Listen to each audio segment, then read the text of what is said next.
ग्रहण कर पाए। आदरणीय बाप जी।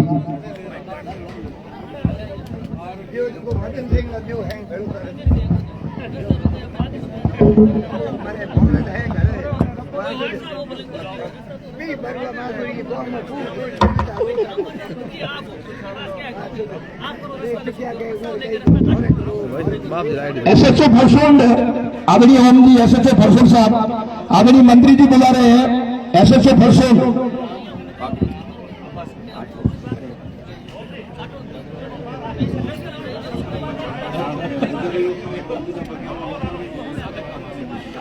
बोले भारत माता की।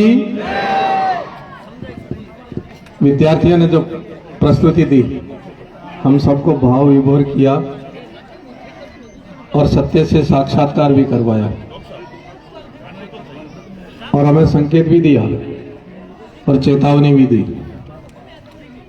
बच्चों को बहुत बहुत आशीर्वाद और मंगल कामना करता हूं।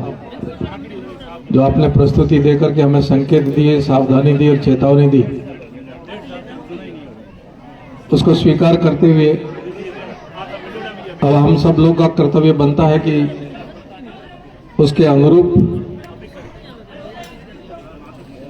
हमारी व्यवस्था बने। विद्यालय में अध्ययन करने वाले सभी बच्चों को, गुरुजनों को मैं हृदय से साधुवाद देता हूं कि शिक्षा और संस्कार दोनों यहाँ बच्चे प्राप्त कर रहे हैं। विद्यालय व्यवस्थापक हमारे मदन सिंह जी और समस्त आयोजकों को भी हृदय से साधुवाद कि आपने इतने विशालतम हमारे क्षेत्र के सभी प्रबुद्ध लोगों को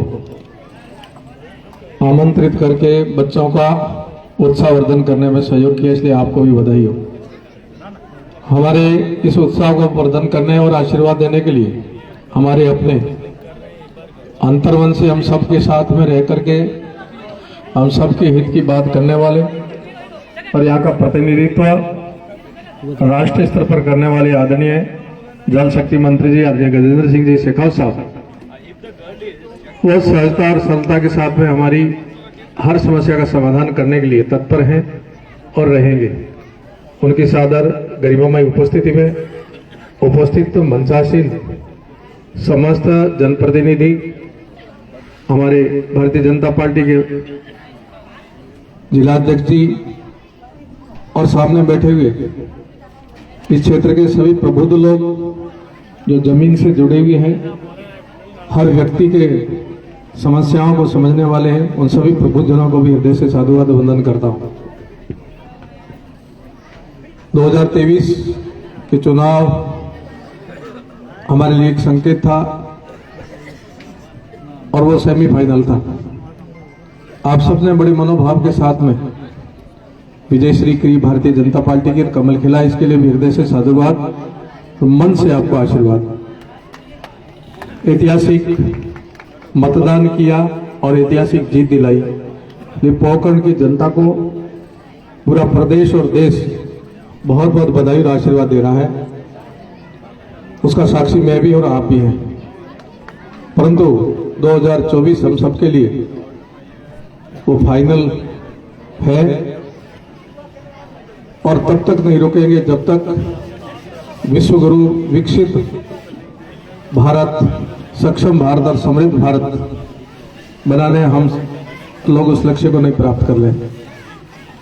इस बड़े उद्देश्य की तरफ मोदी जी जो हम सबको और राष्ट्र को ले जा रहे हैं, उसमें हम सबका कर्तव्य बनता है। हम सब लोग उस सपने को साकार करने में अपनी महत्वपूर्ण भूमिका निभाएंगे। आगामी चुनाव ऐसा माने कि अब 1-2 दिन के अंदर निश्चय ही घोषणा भी होने वाली है और ये जो संकेत हो रहे हैं आप सब समझ रहे हैं कि आपको अग्रिम बधाई और शुभकामना है और आप सब लोग ऐतिहासिक फिर इतिहास को दोहराएंगे, ऐतिहासिक जीत दिलाएंगे, इसके लिए मैं आप सबसे आशा रखता हूं।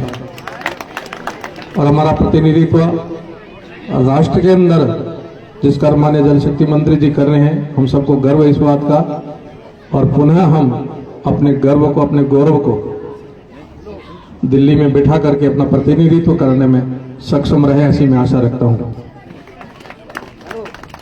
गांव की जितनी भी समस्या हैं, क्षेत्र की समस्या है, उन सब का समाधान हम सब लोग मिलकर करेंगे।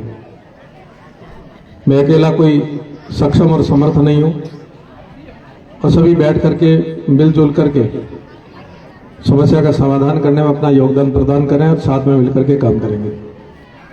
मूलभूत सुविधाओं की बात है, लाइट, पानी, बिजली, सड़क, चिकित्सा, शिक्षा। 5 साल के कार्यकाल के अंदर भगवान करे अधिकांश काम हो जाएंगे, क्योंकि केंद्र भी भगवान की कृपा से पुनः मोदी सरकार आएगी, राजस्थान में भी कमल खिला है, तो अब कोई व्यवधान और विघ्न नहीं है जिसके कारण अपनी योजनाएं रुक जाएंगी। मोदी जी का सपना बहुत बड़ा सपना है और निस्वार्थ भाव से वो सबके काम में लगे हुए, इसलिए वो सपना साकार होगा। हमारे को तो अपनी भूमिका निभानी है। योजनाएं आप सबके लिए बनी है, वो कोई हम लोग ला करके ऐसा नहीं उपकार भी नहीं करेंगे यहाँ पर, बस उसे लाभान्वित आप ज्यादा से ज्यादा हुए, इसके लिए हम लोग प्रयास करेंगे। क्योंकि इतनी विषम परिस्थितियां और बिगड़ी परिस्थितियां हैं, कैंसर का इलाज करना हो और थर्ड स्टेज में हो तो काफी मेहनत करनी पड़ती है। ठीक ऐसे पिछले कार्यकाल के अंदर हर व्यवस्थाओं को चरमरा कर रखा हुआ है, लाइट हो, चाहे पानी हो, चाहे अन्य व्यवस्थाएं हो। यहाँ तक कि जिस विभाग में भी अपन जाते हैं वहां पूर्णतः कर्मचारी और अधिकारी भी नहीं है। विद्यालयों की हालत तो ये है कि 70% शिक्षकों के पद रिक्त पड़े हैं। ऐसे ही अस्पताल में है, ऐसे अन्य विभागों में है। तो इन सब विसंगतियों को दूर करने में समय लगेगा। पानी के संबंध में भी माननीय जल शक्ति मंत्री जी ने अथाह पैसा राजस्थान को दिलवाया, परंतु उसका सदुपयोग नहीं हुआ, समय पर सर्वे नहीं हुआ। तो 2024 तक जो घर घर नल पहुंचाने की योजना थी उसमें शिथिलता आई है, पर अब हम लोग उसको जल्दी से जल्दी वापस शुद्धिकरण करके वापस किया जाए। ऐसे ही विद्युत में भी बहुत सारी समस्याएं हैं, उनका समाधान करने का पूरा प्रयास करेंगे। आपके यहाँ परिसीमन भी बहुत उल्टा हुआ है, तो उस परिसीमन का भी शुद्धिकरण किया जाएगा, ऐसा आशा है और करेंगे। मदन सिंह जी और गांव वासियों की सबकी इच्छा है और मैं भी बहुत निकटतम जा करके देख रहा हूं, क्योंकि मुझे कई वर्षों से यहाँ आना जाना पहले से था और 5 वर्ष तो अनवरत आपके बीच में रहा, इसलिए हर समस्या का रूबरू हुआ हूं।